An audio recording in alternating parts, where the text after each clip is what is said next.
اور انہوں نے یہ کہا کہ جی ہم اس میں شاید یا تو ہمیں لانگ لیو پہ بھیج دیں یا ہماری ریٹائرمنٹ کی درخواستیں لے لیں, ہم تو بیفور ٹائم ریٹائرمنٹ لینے کے لیے بھی تیار ہیں. اب دیکھیں نا یہ سچویشن پیدا کیوں ہوئی؟ اس لیے پیدا ہوئی کہ آپ نے آزاد کشمیر میں ایک غیر مقبول حکومت کو مسلط کر دیا, اس کے پیچھے پبلک سپورٹ نہیں تھی, اور جو پبلک سپورٹ والی پارٹیاں تھیں وہ بیک بینچر ہو گئی. سیاسی جماعتیں جو ہیں وہ ان کا رول ختم کر دیا, ان کا کردار ختم کر دیا. اب 11 مئی سے پہلے اگر آپ نے سیاسی جماعتوں کو انگیج کیا ہوتا, ان کے ذریعے آپ نے ان لوگوں کو کے ساتھ مذاکرات کے دروازے کھلے رکھے ہوتے اور ان کو چیلنجز نہ کیے ہوتے, ان کو اشتعال نہ دلایا ہوتا, تو آج سیاسی جماعتیں بھی کسی جگہ پہ اپنے آپ کو وہ سٹینڈ کر رہی ہوتی. لیکن اب کوئی بھی نہ سیاسی لیڈر کو سٹینڈ کر رہا ہے, نہ سیاسی جماعتیں کر رہی ہیں. اب ایک ہی نیریٹو چل رہا ہے, اینٹی پاکستان اور اینٹی جو اسٹیٹ چل رہا ہے. اور میں یہ بڑے افسوس کی بات ہے کہ ہم یہ سمجھتے ہیں کہ پاکستان جو ہے وہ اس کا قلعہ جو تھا نا وہ آزاد کشمیر ہے, جو پہلی شارک بھی ہے. اور میں سمجھتا ہوں کہ ڈیفنس لائن جو ہے نا پاکستان کی, سب سے پہلی ڈیفنس لائن جو ہے وہ ڈیفنس لائن ہی آزاد کشمیر ہے, جہاں سے جو آپ کو پاک فوج کو بھی ڈیفنس لائن ملتی ہے. لائن آف کنٹرول پہ آپ دیکھیں ہمارے کشمیری جو ہیں لائن آف کنٹرول پہ جو آزاد کشمیر کے شہری بستے ہیں وہ سب سے پہلے گولی کھاتے ہیں انڈین آرمی کی, اس کے بعد پاک فوج کے تک وہ گولی پہنچتی ہے. تو اس لیے یہ جو اس کو وفاق پاکستان کو, ریاست پاکستان کو اور پاک فوج کو جو نقصان پہنچا اس 1 سال کے دوران, اس کا رزلٹ آپ نے 11 مئی کو پھر دیکھ لیا, اور ابھی تک اس کا آفٹر شاکس آ رہے ہیں. تو اس لیے میں یہ سمجھتا ہوں کہ اب جو آہستہ آہستہ پالیسی ساز اداروں نے کام شروع کر دیا, اور میں آپ کو کئی بار کہہ چکا تھا کہ آپ نے بھی پوچھا تھا, رائے صاحب نے بھی پوچھا تھا کہ جی اب اس کا حل کیا ہے, تو میں کہہ رہا تھا کہ 3-4 لوگ فوری طور پر ان کو گھر بھیجنا پڑے گا. چیف سیکرٹری, آئی جی تو تبدیل ہو گئے, جیسے آپ نے کہا تھا, آپ نے پہلے 3-4 پروگرام میں کہا تھا کہ آئی جی بھی تبدیل. لیکن آئی جی کا اس لیے کہا تھا کہ آئی جی نے تو اس دن اتنی غیر ذمہ دارانہ بیان دیا کہ جی اس کے پیچھے ہم نے بہت بڑا نیٹ ورک پکڑ لیا اس تحریک کے پیچھے, اور یہ را فنڈڈ ہے اور انڈین گورنمنٹ یا آرمی وہ سپورٹ کر رہی ہے. تو ہم نے کہا وہ کدھر گیا راہ کا آپ کا نیٹ ورک, وہ کہاں لوگ ہیں, کدھر گرفتار ہوئے؟ اگر ہزاروں لوگ ہی پھر راہ کے اس نیٹ ورک پہ چلے گئے تو پھر یہ تو آپ کی ایجنسیز کا فیلئر تھا. پھر آپ کی ایجنسی سیکیورٹی ادارے یہاں پہ کیا کہہ رہے تھے کہ یہ ہزاروں لوگ جو ہیں سارے راہ کے پیڑ تھے. تو اس کے بعد پھر ہم نے یہ کہا تھا کہ آئی جی صاحب کو اس غیر ذمہ دارانہ بیان پر تبدیل کرنا چاہیے. چیف سیکرٹری کی جو گرفت ہے وہ بالکل ختم ہوگی انتظامی طور پہ, ان کو بھی تبدیل کرنا چاہیے. وزیر اعظم کا پولیٹیکلی اور ایڈمنسٹریٹولی جو ہے نا ان کا بھی کردار ختم ہو گیا, ان کا بھی اب جانا ٹھہر گیا. آپ جو کہہ رہے تھے نا کہ انوار حکومت کا مضبوط ہو گئی ہے, یہ وہ اپنے وزراء کے ذریعے ایک تاثر دینے کی کوشش کر رہے ہیں کہ شاید اب میں ایک بحران سے نکل گیا ہوں اور میں اب 2026 تک رہوں گا. آپ کیا سمجھتے ہیں 2026 تک اگر یہ حکومت رہے گی تو ریاست آزاد کشمیر بھی رہ جائے گی؟ اب یہ دو کام نہیں ہو سکتے, نہ تو یہ اب 2 چیزیں نہیں چل سکتی, انوار الحق اور آزاد کشمیر کی ریاست کٹھے نہیں چل سکتی. اچھا خالد گردی صاحب, یہی سوال آپ سے کروں گا. جس طرح مرزا درانی صاحب نے اپنی گفتگو میں کہا کہ مسلم لیگ نون اور پیپلز پارٹی کے جو وزراء ہیں انہیں وزیر اعظم کہیں سے فون کرواتے ہیں, پیغامات بھجواتے ہیں, پھر جا کے وہ وزیر اعظم کے ساتھ بیٹھتے ہیں دائیں بائیں. تو کیا سمجھتے ہیں کہ کیا اس طرح سے انوار الحق حکومت 2026 تک چل سکتی ہے؟ جی, صورتحال یہ ہے کہ آزاد کشمیر کے اندر اس وقت چونکہ پبلک سپورٹ نہ ہونے کی وجہ سے حکومت کی یہ پوزیشن ہے کہ بیساکھیوں کے سہارے پہ وہ کھڑی ہے. میں آج ہی کسی کو کہہ رہا تھا کہ انوار الحق صاحب کا کوئی پولیٹیکل سٹیک نہیں ہے اس جگہ پہ, انہوں نے اپنی چادر مونڈے پہ رکھنی ہے اور بھمبر چلے جانا ہے. یہاں کے سیاستدانوں کو اپنی رٹ قائم کرنا پڑے گی اور سیاسی رٹ قائم کرنا پڑے گی. اس کے لیے جو ہمارے پاس اطلاعات ہیں وہ پیپلز پارٹی جو ہے وہ آل پارٹیز کانفرنس کرنے جا رہی ہے, اور اگر جو ہے نا یہ پارٹیز یہ فیصلہ کرتی ہیں کہ وہ گورنمنٹ سے پیچھے ہٹ جاتی ہیں تو انوار الحق صاحب جو ووٹ ہے اس کا اعتماد کا وہ کیسے حاصل کریں گے؟ ایک تو یہ سچویشن ہے. اگر یہ پارٹیز یہ کام نہیں کرتی تو ان کو پبلک میں یہ ریئیکشن کا شدید سامنا ہے, اور سارے لوگوں نے ان کو کہہ دیا ہے کہ آپ بالکل حلقوں میں بھی نہ آئیں, آپ ریلیونٹ ہی نہیں رہے, آپ کی ضرورت ہی نہیں ہے. اب پولیٹیکل سسٹم جو ہے وہ تو ظاہر کسی بھی ریاست کی اہم جز ہے اس کو ریاست کو چلانے کے لیے. بیوروکریسی نے, صحافیوں نے, وکلا نے تو اسٹیٹ نہیں چلانی, اسٹیٹ چلانی ہے گورنمنٹ نے. اور گورنمنٹ کے لیے آپ کے پاس اگر پولیٹیکل پارٹیز اس طرح سلب ہو کے بیٹھ جائیں گی جس طرح کا وہ اظہار کر رہے ہیں, تو جس طرح وہ فیل کر رہے ہیں کہ انہیں انریلیونٹ. مجھے ایک بندے نے کہا کہ پرائم منسٹر نے اس سارے عرصہ میں پارلیمنٹری پارٹیز کو جو ہے نا وہ اعتماد میں نہیں لیا اور خود اکیلے ہی انہوں نے یہ محاذ فتح کرنے کی کوشش کی, لوگوں کو ابھارا, رینجرز کو لوگوں کے سامنے کھڑا کیا, اس سے پہلے پولیس کو لوگوں کے سامنے کھڑا کیا, اس کے نتیجے میں یہ سارا انریسٹ کریٹ ہوا ہے. اور یہ انریسٹ اس حد تک چلا گیا ہے کہ پاکستان کے اندر بیٹھے ہوئے لوگوں کو بھی دکھ فیل ہو رہا ہے, اور وہ دکھ کا اظہار کر رہے ہیں. وہ مری کے لوگ ہیں, وہ کوٹلی ستیا کے لوگ ہیں, وہ پنجاب سے, وہ دیگر جگہوں سے, کہ آپ وہاں پہ کیا نیریٹو جو ہے نا وہ لے کے آئے جو پاکستان کے حوالے سے ہے. اس تناظر میں بہت امپورٹنٹ ہے کہ حکومت پاکستان آزاد کشمیر حکومت کے ساتھ بیٹھ کر, آزاد کشمیر کی پولیٹیکل پارٹیوں کے ساتھ بیٹھ کر جو فائنینشیل سیٹلمنٹ ہے وہ کر لیں. ابھی جو ہے نا ہو گیا آپ کے آٹے کا معاملہ, آپ کی بجلی کا معاملہ, تو آپ کو کیا لگتا ہے کہ یہ کتنا عرصہ چلے گا اور کیسے لے کے چلیں گے؟ دیکھیں سچویشن 23 ارب جب ختم ہوگا تو کیا ہوگا؟ یس, مجھے بتائیں کہ بجلی پورے پاکستان میں جس قیمت پر بک رہی ہے وہ آزاد کشمیر میں کتنا عرصہ 2 روپے 75 پیسے میں بکے گی؟ دوسرا یہ ہے کہ آپ نے آٹا دے دیا ڈائریکٹ, مل مالکان کو آپ سے سبسڈی دے رہے ہیں, آپ نے ایک ریلیف کر لیا, وہ آٹا لوگوں تک پہنچے گا یا سمگل ہوگا؟ تو ان دونوں ریلیفز کی تو یہ سچویشن ہے. تیسرا ان کا بڑا مطالبہ جو عوامی ایکشن کمیٹی کا تھا کہ جو ہے نا وہ کریں آپ مراد ختم کریں, اس میں بڑی دلچسپ بات یہ ہے کہ وزیر اعظم صاحب ایک پرائیویٹ گاڑی جو ہے اس میں بیٹھ کے کسی کو بتاتے ہیں کہ جناب میں تو بہت زبردست قسم کا مفلس ہوں, اور ساتھ یہ ہے کہ میں جو بڑا خواہش چلا رہا ہوں. آپ کا کہنا ہے کہ یہ ڈرامہ تھا سارا, وہ کلٹس گاڑی میں بیٹھے, ڈرامہ نہیں ہے تو وزیر اعظم صاحب اسی گاڑی کو اسٹیٹ کار قرار دیں نا, نوٹیفیکیشن کر دیں یہ اسٹیٹ کار. اور ادھر یہ ڈرامہ کر رہے اور ادھر فارچونر لینے کی بڑی کوشش کی تھی انہوں نے, جب ہم نے اس کو ایکسپوز کیا تو وہ کام رک گیا تھا. سچویشن میں پوری زندگی کے لیے وہ فارچونر ہو چکے ہیں کہ آزاد کشمیر کی پولیٹیکل پارٹیوں کو سامنے آنا ہی پڑے گا اپنی بقا کے لیے, اسٹیٹ کی بقا کے لیے, پاکستان اور آزاد کشمیر کے ریلیشن شپس کو بچانے کے لیے. سچویشن جس لیول پر پہنچ چکی ہے اس کو سب فیل کریں گے تو یہ سیٹلمنٹ ہوگی. ایک تو ریلیشن شپس کو لے کر اور جو لوگوں کے آپس میں تعلقات ہیں, اور دوسرے تعلقات جو ہیں وہ فائنینشیل ہے. اسلام آباد اور مظفر آباد کے درمیان جو بھی ایک چیز سیٹل ہو جانی چاہیے, یہ کوئی طریقہ کار نہیں ہے کہ آزاد کشمیر میں مظاہرہ ہو اور وزیر اعظم صاحب اس کو یوز کر کے 32 ارب روپے یا 23 ارب روپے لے کے آئیں یا 50 ارب روپے لے کے آ جائیں. یہ تو کوئی طریقہ نہیں ہے. آپ سیٹلمنٹ کریں جو بھی ایجے کے گورنمنٹ کی ضروریات ہے, جو فیڈرل گورنمنٹ نے ایجے کے گورنمنٹ کو سپورٹ کرنی ہے. تو یہ کوئی ایسی بھیک مانگنے والی یا ایسی کوئی سچویشن نہیں ہونی چاہیے جس کی بنیاد پر لوگوں کو اچھا فیل نہ ہو. اور دوسرا وہ یہ نیریٹو جو جتنی تیزی سے بڑھا ہے, اور اسپیشلی رینجرز کو بلایا کس نے, کہتے ہیں پتھر مار دیے ان کے اوپر, بھائی بلایا کس لیے؟ وہ آزاد کشمیر میں ایسا کیا ہونے جا رہا تھا؟ خوف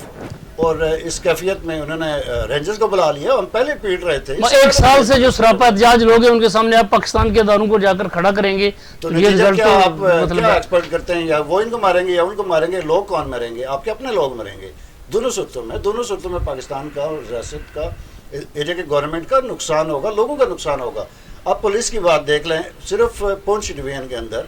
انہوں نے 144 نہیں لگایا. وہاں پر کوئی پتہ ہلا ہے سب سے وائلنٹ جو لوگ ہیں وہ یہی کہا جا رہا تھا کہ جی ماسیر جو ہے وہ یہ کر دیں گے, لیکن ماسیر نے ایسا کچھ نہیں کیا. انہوں نے کیونکہ وہاں پہ پرامن لوگ ہیں بھائی, ہم اپنے رائٹس کی بات کر رہے ہیں, اور رائٹس کے لیے انہوں نے درکوٹ سے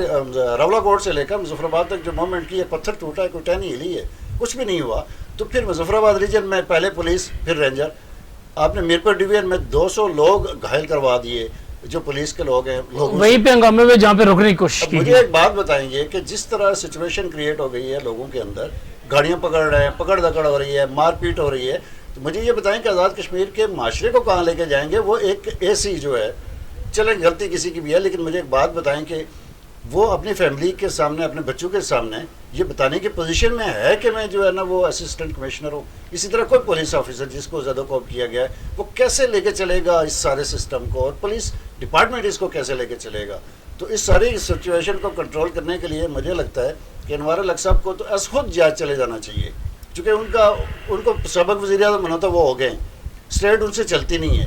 تو اس سے زیادہ انہوں نے آزاد کشمیر کے اوپر جو جیسے دورانی صاحب نے کہا کہ یہ اسٹیٹ اور انوار الحق صاحب دونوں اکٹھے نہیں چل سکتے, تو یہ واقعی ایسے ہو چکا ہے کہ یہ دونوں اکٹھے نہیں چل سکتے. دونوں کو طے کرنا پڑے گا کہ دونوں نے, ایک نے پیپر جانا ہے, دوسرے نے اسٹیٹ نہ رہنا ہے. اچھا دورانی صاحب, اب ہم بات کریں گے یہ جو گفتگو گردیری صاحب نے بھی کی, آپ نے بھی کی, اس سے لگتا ہے کہ انوار الحق کی حکومت تھوڑی مطلب ابھی بھی استحکام نہیں اسے ملا, ابھی بھی خدشے کا شکار ہے, خطرات سے دوچار ہے. تو اب یہ جو بات چل رہی ہے کہ انوار الحق کو صدر آصف علی زرداری نے پیپلز پارٹی میں شمولیت کی دعوت دی ہے, یہ کہاں تک درست ہے؟ آپ کی چونکہ پیپلز پارٹی پہ گہری نظر ہے, آپ کے پیپلز پارٹی کے لوگوں کے ساتھ اچھے تعلقات ہیں, آپ کو اندر کی خبر بھی مل جاتی ہے پیپلز پارٹی کی. دیکھیں راٹھور صاحب، یہ جو معاملہ ہے انوار صاحب کا پیپلز پارٹی میں شامل ہونے کا یا نون لیگ میں شامل ہونے کا، اس سے پہلے انہوں نے ایک بڑا پریشر رکھا، بلیک میلنگ ٹول کے طور پہ ایک رکھا کہ پی ٹی آئی اکٹھی ہو جائے گی، اور جب اس سے وہ پیپلز پارٹی اور نون لیگ کو بلیک میل کرتے تھے کہ ٹھیک ہے جی آپ کی ہمیں ضرورت نہیں ہے، آپ نکل جائیں حکومت سے باہر، ہم اکٹھے ہو جاتے ہیں، ہماری تو نمبر پورے ہیں، Peoples Party P T I اگر اکٹھی ہو جاتی ہے تو پھر پیپلز پارٹی نون لیگ اس بات سے تھوڑا سا ریورس کر لیتے تھے کہ یار یہ نہ ہو کہ یہ پی ٹی آئی اکٹھی ہو جائے تو پھر ہم اپوزیشن میں بیٹھ جائیں. تو اب پی ٹی آئی کا تو باب ختم ہو گیا، وہ تو دروازہ بند ہو گیا، کیونکہ ایک تو عمران خان صاحب نے ان کو جو ہے نا شٹ اپ کال دی جو لوگ یہ کام کر رہے تھے، اور دوسری بات یہ ہے کہ پھر پی ٹی آئی کے خواجہ فاروق صاحب جو اپوزیشن لیڈر ہیں، صدر جو ہیں قیوم نیازی صاحب، انہوں نے اس دن جب قرارداد پیش کرنے کی کوشش کی عمران خان کے حق میں، تو وہ قرارداد جب پاس نہیں ہوئی یا وہ اس کو پیش نہیں کرنے دیا گیا حکومتی بینچز کی طرف سے، اسی دن یہ طے ہو گیا تھا کہ اب آزاد کشمیر میں پی ٹی آئی کا ریوائول یا پی ٹی آئی کا اکٹھے ہونا اس حکومت کے لوگوں کو پی ٹی آئی میں دروازے بند ہو چکے ہیں، دروازے بند ہو گئے. اب ایک لائن ڈرا ہو گئی ہے کہ ایک فارورڈ بلاک ہے، ایک پیپلز پارٹی ایک نون لیگ ہے. پی ٹی آئی کے وہ 6 ممبر ہیں جو ایک سائڈ پہ بیٹھے ہیں جن کو عمران خان کا اعتماد حاصل ہے. جب یہ باتیں ختم ہوگی، جب پی ٹی آئی کی بلیک میلنگ ختم ہوگی پی ٹی آئی کی طرف سے، پرائم منسٹر صاحب نے جو پریشر رکھا تھا وہ ختم ہو گیا، سال اس طرح چلتا رہا. اب انہوں نے مختلف خبریں لگوانی شروع کر دی کہ مجھے تو پیپلز پارٹی کی طرف سے آفر ہے کہ ایز اے پرائم منسٹر تم شامل ہو جاؤ، تو ہم تو میں جو ہے نا پرائم منسٹر کے طور پہ ہی پیپلز پارٹی میں، کیونکہ اس وقت آزاد کشمیر میں اسمبلی میں تو کوئی بھی جو ہے نا وہ پارٹی ایکٹ لاگو نہیں ہے. آپ کو پتہ ہے سارے ممبران اسمبلی آزاد ہیں، وہ کوئی بھی ممبر اسمبلی کسی بھی پارٹی کو بھی جوائن کر سکتا ہے. ابھی فی الحال جو ہے فار دا ٹائم بینگ یہ سارا سلسلہ رکا ہوا ہے. تو اب انہوں نے یہ خبریں شروع کرا دی ہیں، لیکن آپ دیکھیں ایک عام کامن مین بھی یہ سمجھتا ہے کہ اس وقت انوار صاحب جو ہیں وہ سیاسی طور پر مکمل ختم ہو گئے. اب ان کی سیاسی لاش کا بوجھ کون سی پارٹی اٹھا کے پھرے گی؟ سیاسی یتیم ہو چکے ہیں، نہیں سیاسی لاش ہے یہ. اب پولیٹیکلی ایک سمجھ لیں کہ اب ایک ختم ہوئی ہوئی ایک فارورڈ بلاک کے اب وزیر اعظم رہ چکے ہیں. اب ان کے پاس اب کیا رہ گیا بیچنے کے لیے؟ نہ تو ان کے فارورڈ بلاک کے وزراء بھی اس وقت تک ان کے ساتھ ہے جب تک یہ وزیر اعظم ہے، وہ لوگ بھی. راٹھور صاحب میں سمجھتا ہوں کہ ابھی بھی پیپلز پارٹی اور نون لیگ پتہ نہیں کن وجوہات کی وجہ سے اور کچھ نہ کوئی ایسی سمجھ لیں کہ پرسرار قسم کی سرگرمیاں جاری ہیں، نہیں کوئی پرسرار سرگرمیاں جاری ہیں جس وجہ سے وہ اس حکومت سے جان نہیں چھڑا رہے. میں آپ کو یقین سے کہہ سکتا ہوں کہ اگر 1 مہینے اور انہوں نے اس حکومت میں رہے پیپلز پارٹی نون لیگ تو ان کا اشر بھی انوار صاحب کی طرح پبلک کے لیے ہوگا. لوگ ابھی بھی دیکھ رہے ہیں کہ کون سی سیاسی پارٹی سیاسی فیصلہ کرنے جا رہی ہے. اب پیپلز پارٹی کے جو صدر چودھری یاسین صاحب ہیں انہوں نے کل اپنی پارٹی کا اجلاس بلا لیا، پوری آزاد کشمیر کی تنظیموں کو انہوں نے بلا لیا کہ اس پہ مشاورت کریں گے ہم نے کیا کرنا ہے، اگلا لائے عمل کیا ہے. تو انہوں نے ایک اچھا فیصلہ کر لیا ہے کہ جو یاسین صاحب یہ چاہتے ہیں کہ میں اپنی پارٹی کی مشاورت سے پھر وہ جو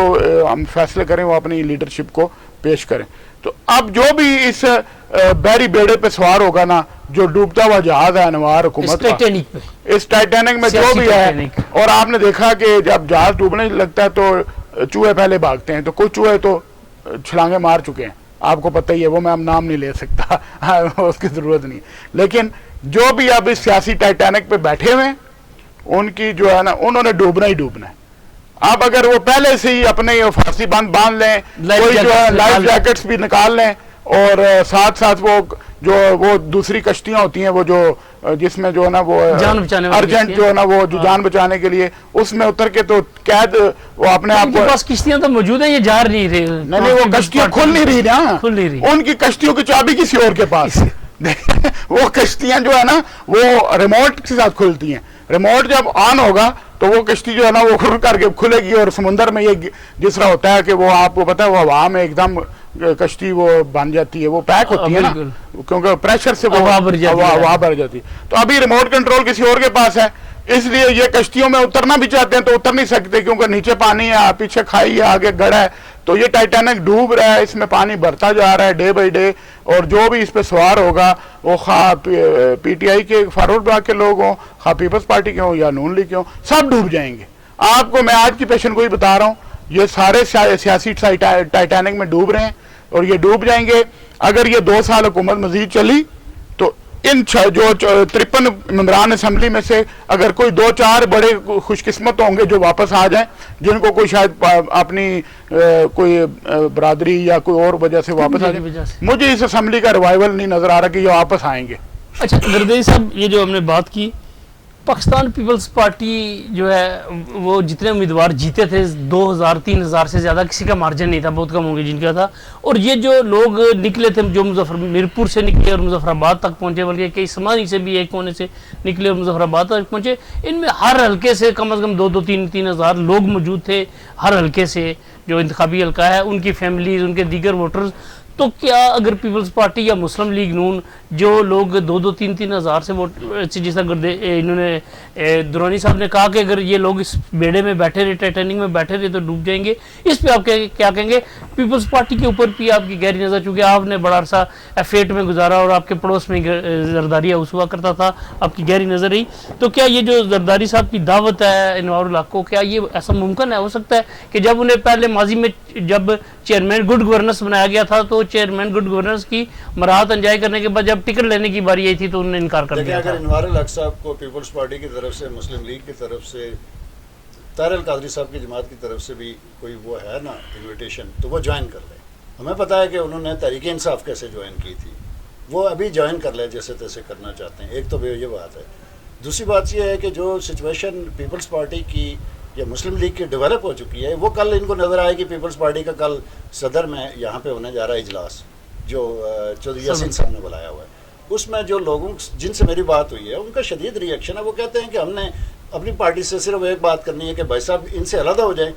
یا پھر یہ کر لیں کہ آپ جو ہے نا اس کی ذمہ داری قبول کریں۔ اب پیپلز پارٹی یہ ذمہ داری قبول کرنے کو تیار ہے کہ جو ہے نا یہ پی پی آزاد کشمیر قبول کرنے کو تیار نہیں ہے، انہوں نے کہا کہ پی پی پاکستان قبول کرے۔ ظاہر ہے ابھی سچویشن کیا ہوئی ہے، سچویشن یہ ہوئی ہے کہ گورنمنٹ نے، وزیر اعظم نے پیپلز پارٹی کی پارلیمانی قیادت کو اور مسلم لیگ کی قیادت کو نہیں پوچھا ہے سارے عرصے میں، مشاورت نہیں کی کسی کو۔ اب مجھے ایک بات بتائیں کہ جو ہے نا جو ہماری ایکشن کمیٹی ہے اس کے ساتھ انہوں نے وعدہ کیا کہ آپ کے جو بھی آپ کے تقاضے ہیں وہ ہم پورے کرنے کو تیار ہیں، ایگریمنٹ کر لیا، لکھ کے دے دیا، کیا کیوں نہیں؟ اب اگر یہ کہ گورنمنٹ کے پاس سکت نہیں تھی تو وزیر اعظم کو چاہیے تھا کہ وہ APC بلا لے، پیپلز پارٹی اپنی قیادت سے بات کرتی، مسلم لیگ اپنی قیادت سے بات کرتی، تو یہ مسئلہ ہی نہ ہوتا، یہ ضرورت ہی نہ پیش آتی، یہ جو سارا انرسٹ کریٹ ہوا ہے۔ اب جب انہوں نے یہ کام نہیں کیا تو آج پیپلز پارٹی یا مسلم لیگ لوگ اس بوجھ کو کیسے اٹھائے؟ اگر اٹھاتی ہے تو اپنے لوگوں کو کیا جواب دے گی، اگر نہیں اٹھاتی تو پھر چلے گی کیسے لوگوں کے؟ اس حوالے سے مجھے ایک واقعہ یاد آ رہا ہے کہ جب میاں نواز شریف جو ہے نا 97 میں دوسری بار وزیر اعظم بنے تو اس سیکنڈ ٹرم میں ان کے اور مجاہد اول اللہ مغفر کو سردار عبدالقیوم خان صاحب کے درمیان تعلقات بڑے کشیدہ رہے۔ تو کچھ ٹائم کے بعد کچھ دوستوں نے انٹروین کر کے ان کے درمیان ایک ملاقات کرائی، اور ملاقات بھی اس وقت کرائی جب بالکل فوج کے ساتھ میاں صاحب کے جو ہے نا ٹکراؤ شروع ہو چکا تھا، تو آخری ٹائم چل رہا تھا سمجھنے۔ تو اللہ مغفر کرے ممتاز راٹھور مرحوم جو ہیں وہ بھی اس وقت PMLN بنانا چاہ رہے تھے آزاد کشمیر میں، اور میاں صاحب سے وہ ملتے بھی تھے کہ مجھے آزاد کشمیر میں مسلم لیگ نواز کا صدر بنائیں۔ تو اچانک ہی جو ہے میاں نواز شریف نے 2 سال جو ہے نا میاں سردار عبدالقیوم خان اور سردار عتیق صاحب کو آؤٹ رکھ کے سسٹم سے اچانک انہوں نے ان کی دعوت قبول کر لی اگست میں نیلا بٹ آنے کی ایز اے پرائم منسٹر۔ تو جب وہ آگے پرائم منسٹر ہو تو سردار عتیق صاحب ان کی گاڑی چلا رہے تھے اور وزیر اعظم نواز شریف جو ہے وہ ساتھ بیٹھے ہوئے تھے، اور پھر بڑا جلسہ ہوا، انہوں نے بڑے اعلانات کیے وہاں پہ، آپ کو یاد ہوگا، شاید آپ کو یاد ہو۔ تو ممتاز راٹھور صاحب نے ایک بیان دیا تھا تاریخی، وہ مجھے ابھی بھی یاد ہے، اور بلکہ ہمارے سے میں افضل بٹ صاحب سے ہمارے سے گفتگو کرتے ہوئے انہوں نے کہا میاں نواز شریف تو خود قبر میں اترا تھا، سردار کیوم کا پلو بھی پکڑ کے لے گیا کیونکہ اگست میں یہ معاملہ ہوا، نیلا بٹ کا جلسہ ہوا 23 اگست کو، اور 1 مہینے کے بعد ستمبر کے بعد 12 اکتوبر 99 ہو گیا ملٹری کو۔ تو وہ راٹھور صاحب کی بات بالکل صحیح ہو گئی، سچ ثابت ہوئی کہ اب 2 سال سردار کیوم صاحب جو ہے نا وہ نواز شریف نے ان کو لفٹ نہیں کرائی، اور 2 سال جب جانے لگا تو ساتھ اپنے میاں صاحب نے کہا میں تو اتر ہی رہا ہوں قبر میں، آپ کو بھی ساتھ لے کے آپ کس کی طرف اشارہ کر رہے ہیں؟ میں ان کی طرف اشارہ کر رہا ہوں کہ اب انوار صاحب کے ساتھ جو لوگ ان کے سمجھ رہے ہیں کہ ہم ان کے ساتھ حکومت میں رہیں گے اور سارا وہ بھی ساتھ جائیں گے، وہ انوار صاحب تو اب سیاسی قبر میں اتر گئے ہیں، اب ان سب کو لے کے ڈوبیں گے۔ اچھا مرزاد رضا صاحب، ہم بات کریں گے، آپ نے ہمارے پروگراموں میں 2-3 پروگرام میرے ساتھ بھی گفتگو کرتے ہوئے آپ نے کہا تھا کہ آئی جی، چیف سیکرٹری اور کچھ لوگ بڑے جو ہے نا ان کی وہ جائیں گے، تو پہلا کل جو ہے آئی جی آزاد کشمیر سہیل حبیب تاجک ان کو ہٹا دیا گیا عہدے سے اور رانا جبار کو تعینات کیا گیا، تو کیا اب یہ سلسلہ جاری رہے گا؟ کیا چیف سیکرٹری کی باری آئے گی اور اگلا نمبر کس کا ہوگا چیف سیکرٹری کے بعد؟ آپ کس کی طرف نشاندہی کر رہے تھے؟ دیکھیں راٹھور صاحب، ہم نے تو پہلے دن ہی کہا کہ یہ سارا معاملہ جو 11 مئی والا یہ آزاد کشمیر حکومت اور انتظامیہ اور ان کے جو لینڈ افسر ہیں ان سے مس ہینڈل ہوا، ٹھیک ہے۔ مس ہینڈلنگ اس لیول کی تھی کہ ان کی ایجنسیز کی اسپیشل برانچ کی ان کو رپورٹس بھی شاید ایسی نہیں ملی ہیں، یہ سب اوکے کی رپورٹ دے رہے تھے۔ وہ جو نہیں ہم پہلے لکھتے ہوتے تھے کہ کچھ لوگ ہوتے ہیں حکومت کے ساتھ جو وزیر اعظم کا یا حکومت کا کو آنکھوں پہ بھی اور کانوں پہ بھی پٹی باندھ دیتے ہیں اور پھر وہ ان کو کہتے ہیں سب اچھا کی رپورٹ کر کے، نہیں سب اچھا کی رپورٹ دیتے ہیں۔ اب آپ دیکھیں کہ سب اچھا کی رپورٹ ہم ادھر پیٹ رہے تھے، چیخ رہے تھے کہ ان لوگوں کو ڈیل کریں، نہیں تو یہ نیا نیریٹو بلٹ ہو جائے گا، لوگ باہر سب سڑکوں پہ جب آ جائیں گے پھر آپ نے ان کے ساتھ مذاکرات کرنے ہیں، پھر آپ نے ان کی ٹرمز پہ ان کی کنڈیشن پہ معاملات طے کر لینے ہیں، تو پھر یہ اسٹیٹ کی بڑی کمزوری واضح ہو جائے گی کہ اسٹیٹ نے ڈنڈے کے زور پہ آ کے ان کے مطالبات منظور کر لیے، ویئر کہ آپ نے مطالبات پہلے ہی کر لیتے۔ اب جب ان کے ساتھ یہ معاملات ہو گئے، وہ جب چل پڑے لوگ، تو آئی جی صاحب نے کہا کہ جی یہ سپانسرڈ ہے راہ کی اور یہ ہم نے ایک نیٹ ورک پکڑ لیا ہے جو فنڈنگ کر رہا تھا اور یہ سارا تھا، وہ ہمیں تک آج تک نہیں ملا۔ پھر چیف سیکرٹری صاحب جو ہیں وہ جا کے مذاکرات کر رہے تھے مختلف جو گروپس کے ساتھ۔ آپ دیکھیں چیف سیکرٹری آفس ایک ایسا اعتماد اس کے اوپر ہوتا تھا لوگوں کا کہ جب چیف سیکرٹری آ جاتے تھے تو لوگ کہتے تھے بس ٹھیک ہے، سیاسی لوگوں کی بات پہ ہمیں اتنا اعتماد نہیں، کیونکہ چیف سیکرٹری وفاق کا نمائندہ ہے، تو اس لیے وفاق کے نمائندے کی بات پہ ہمیں یقین ہے 100%۔ لیکن چیف سیکرٹری راولہ کوٹ گئے، ان کے ساتھ کچھ اور لوگ گئے، وہ بھی ناکام ہو گئے۔ اس کا مطلب ہے کہ جو بیلنس آف پاور ہوتا ہے